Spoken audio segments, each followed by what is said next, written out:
Welcome back to the show. Let's check the headlines. Rich Dad, Poor Dad issues a stark warning when it comes to the economy, and the advice he gives is pretty remarkable. Bitcoin finds a new use case. How about that one? I do want to see everything win. We'll talk about it. Cardano and stable coins, are they the next in the crosshairs of the SEC? We'll talk about that. More mounting pressure from Congress on guess who? Gary Gensler. And it's about time he feels some heat too, isn't it? Expert investor, ex-Goldman Sachs guy says he is absolutely adamant about the fact that Ripple XRP is going to change the world, and he makes quite an argument for it. And we're also going to talk about the XRP lawsuit, ladies and gentlemen. I think a settlement is nearing. Someone roll that beautiful intro. This is Digital Perspectives with Brad Kimes. Subscribe for new content notifications. Now, here's Brad Kimes. Come on in. Welcome back to the show. You can follow me on Twitter at BackupBradleyAbove, and everything that we're talking about here today. $1.944 trillion crypto market cap this morning. We're up a little more than 2%. Let's take a look at it. Bitcoin sitting now at $43,700 plus. Ethereum at $3,000 plus. And we see Cardano at $2.23 plus. They're up almost, a little over 9% on the 7-day. And shout out to Charles and the new announcement of all the partnerships that they've gotten. Dish Network, one of the Fortune 250, I think it is, just joined their network. And they also launched smart contracts the other day. And they just announced, too, that they issued and helped issue the first issuance of a stable coin. We'll talk about that in a second. But looking right here, XRP is 96 cents this morning, up 2.4% on the 24-hour and 5.89%. Some people like that number on the 7-day. Let's go ahead and take a look at the price range for XRP very quickly. We're ranging between 0.9377 on the low end and 0.9834 on the high end. We'll keep an eye on it. We do know it could retrace back to the 75, 76 cent range, and it'd be a healthy pullback. So don't be surprised if we make our way there before it's all said and done. But that's not financial advice. None of this is. Make sure you look at that. But let's talk about this, because this is remarkable, and it's LinkedTo, where you can make private investing made simple, and you could get the products and companies behind these products in blockchain and crypto tech and AI, automation. I mean, think about it. It's just really great stuff happening out here in many different sectors, and LinkedTo is on top of it. If you're not sure how to be accredited, click the button and find out. It's a very quick and easy process. And if you're outside of the U.S., you only have to adhere to the requirements within your country. That's a nice little fun fact too. So make sure you check that out. Ripple's still on the board, Uphold's up there, Kraken, and obviously LinkedTo stuff as well, and many other great products. Make sure you check them out. Here we go. Let's get into the news. Rich Dad, Poor Dad author issues stark warning and tells investors to grab Bitcoin and Ethereum before a giant stock market crash.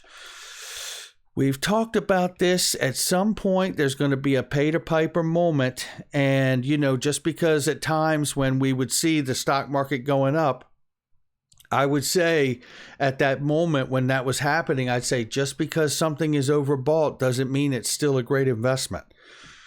My personal opinion, not advice, but it certainly is aligning here with Rich Dad, Poor Dad, which is Robert Kiyosaki. And, to that point, I've also said that, maybe we get the clarity, or at least some kind of clarity, that allows this market to open back up, and the timing would be remarkable if it happens to be right around the same window of a huge downside correction for the conventional stock market.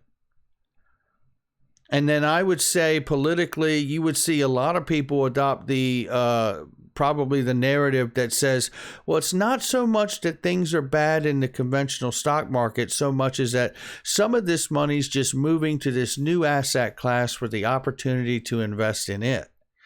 And then they don't have to try to deal with the fact that there's been a liquidity crisis long before the pandemic actually hit. You can't make it up, and I bet $1 to a donut, at least someone says it. You watch. Apollo FinTech says here, we've launched the first global lightning network for BTC that allows you to send Bitcoin in 2 seconds using SMS. even if you don't have data.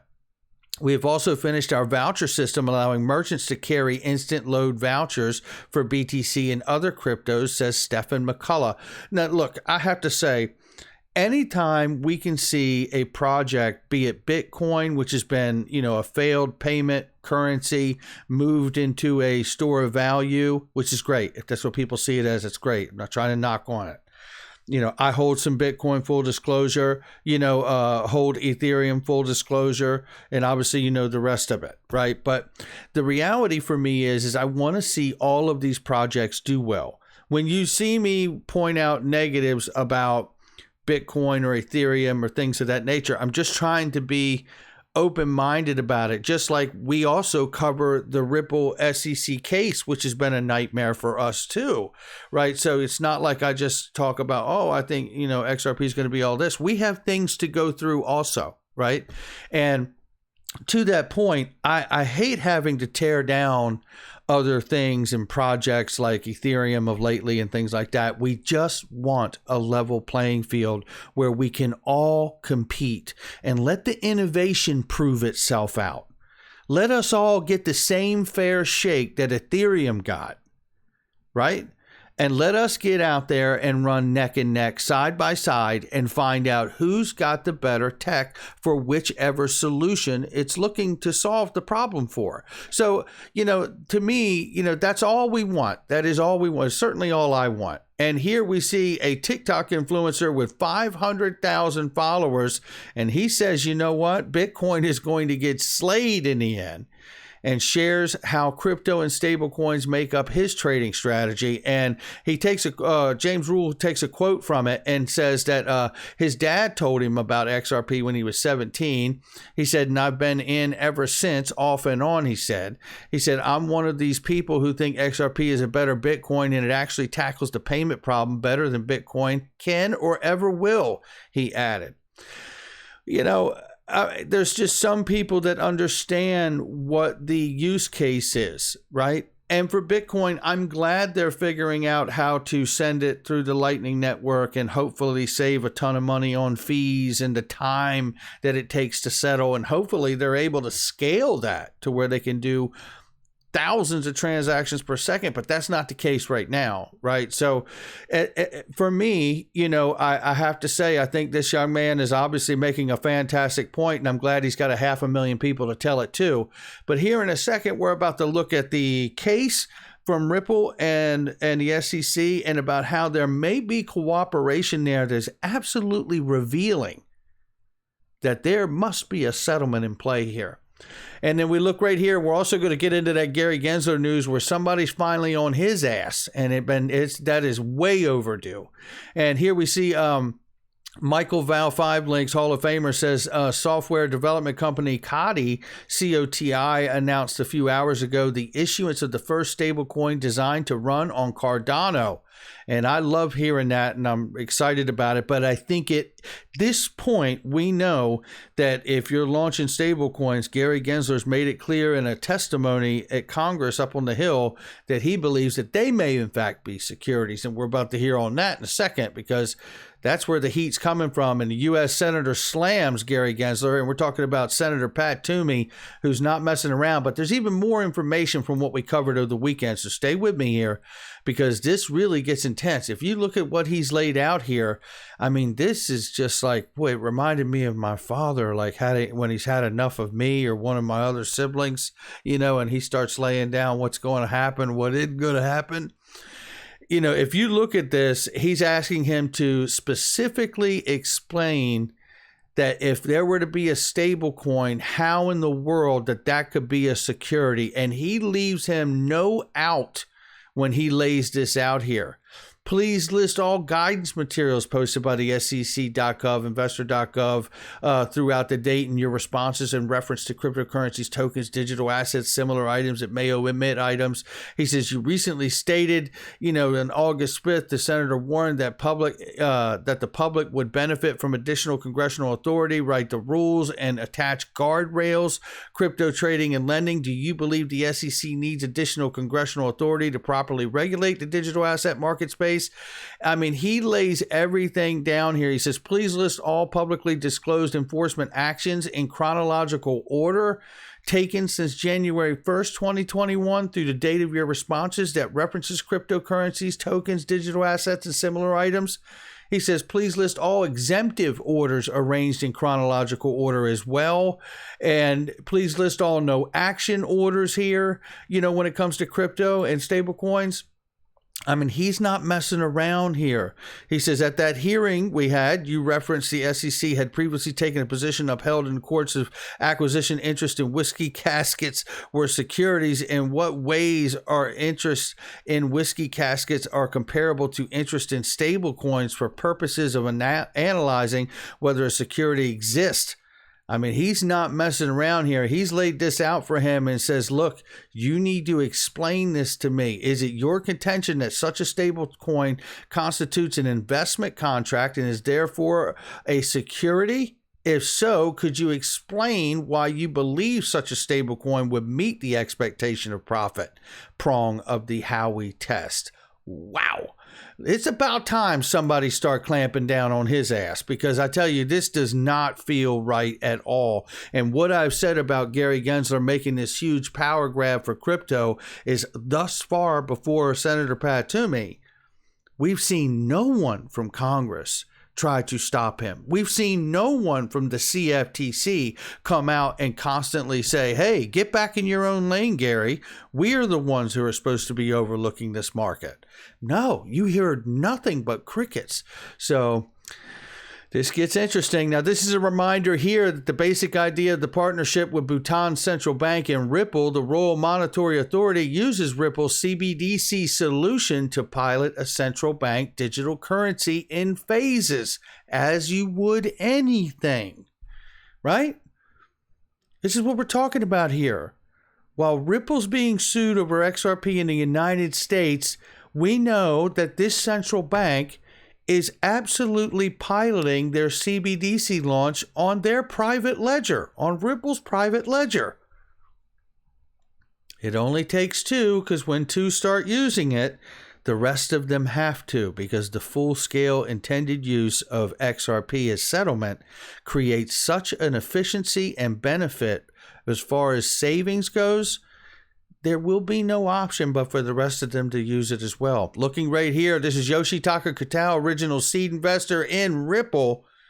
Says Ripple XRP will redefine online payments, and he's highlighting an article we covered here about a week ago, but I wanted to show this because I think we're about to look at this information from the SEC lawsuit that really backs up everything here that he's mentioned. And I just want to say, he points out the inefficiency of SWIFT and the interbanking settlement or payment system. It's not even a settlement system, but the interbanking messaging system from SWIFT, which is over 50 years old at this point. Andrew Lokanoth, a former Goldman Sachs guy, right? AIG Bank and other important institutions, the expert expressed his opinion about Ripple's XRP coin rather openly. Ripple will redefine online payments, and I believe that Ripple XRP will likely IPO and go public once its SEC lawsuit is resolved. And he's absolutely right, I believe, on this. And then here he says here, this unique selling point has enabled Ripple's XRP coin to sit in the front line of the cryptocurrency world. Since the brand aims to be a method of monetary transactions within the financial world, would rather than serving as a cryptocurrency for the world to trade and play around with. Yet the XRP coin has its own uses, despite being sold for as much as $1 at the time of writing the article. Lokanoth is adamant that the foundation will provide redefining moments to the financial world and the public initial offering as soon as the foundation has managed to resolve the SEC lawsuit, which brings us to this. It could potentially mean that the SEC is using the seal to avoid setting any legal precedent through XRP lawsuits, so that the case's example cannot be used by anyone else going forward, including SEC opposition in the foreseeable future. How about that one? Look at this. The latest update in the XRP lawsuit, SEC follow Ripple's footsteps and file for a seal in the interrogatories dispute. The plaintiff stated that it agrees with Ripple and their motion to seal exhibits in connection with the interrogatories dispute regarding the application of the Howey test to sales of XRP over the last 8 years. Now, let me tell you what, that right there should tell each and every one of us that there's a lot going on if they're starting to find cooperation in this area right here. I mean, that is saying a lot. That is speaking volumes to me. They haven't agreed on anything up until now, right? And for them to agree on both sides what they should seal and what they shouldn't, especially over the application of the Howey test to the sales of XRP over the last 8 years, why wouldn't the SEC feel so strongly about the application of the Howey test that they'd be like, I'll be damned, you're not sealing anything. We want the world to see that. But they do not want that, do they? The SEC agrees with the defendants that the identities of the third parties are not relevant to the court's decision regarding defendants' motion to compel. He says permitting and sealing portions of the document revealing identities of individuals and entities where the public interest such information was low, they said. Was it now? Keep listening. SEC avoids setting legal precedent with the seal, and that's what we're really talking about here, and I'd love to hear Jeremy Hogan speak on this. The settlement speculation only gets validated as the SEC and Ripple consistently come together to seal evidence. You hearing that?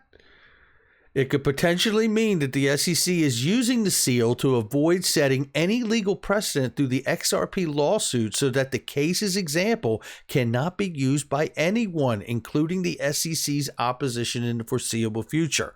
Early in the interrogatories dispute, the SEC appealed for an extension to file its letter of motion to seal. More suspicion was raised by the SEC confirmed that they will be conferring with the defendants before adding portions to seal to its appeal. In other words, I'm going to show this to you first and make sure it's cool before we send this to the judge and tell him we're all getting along now.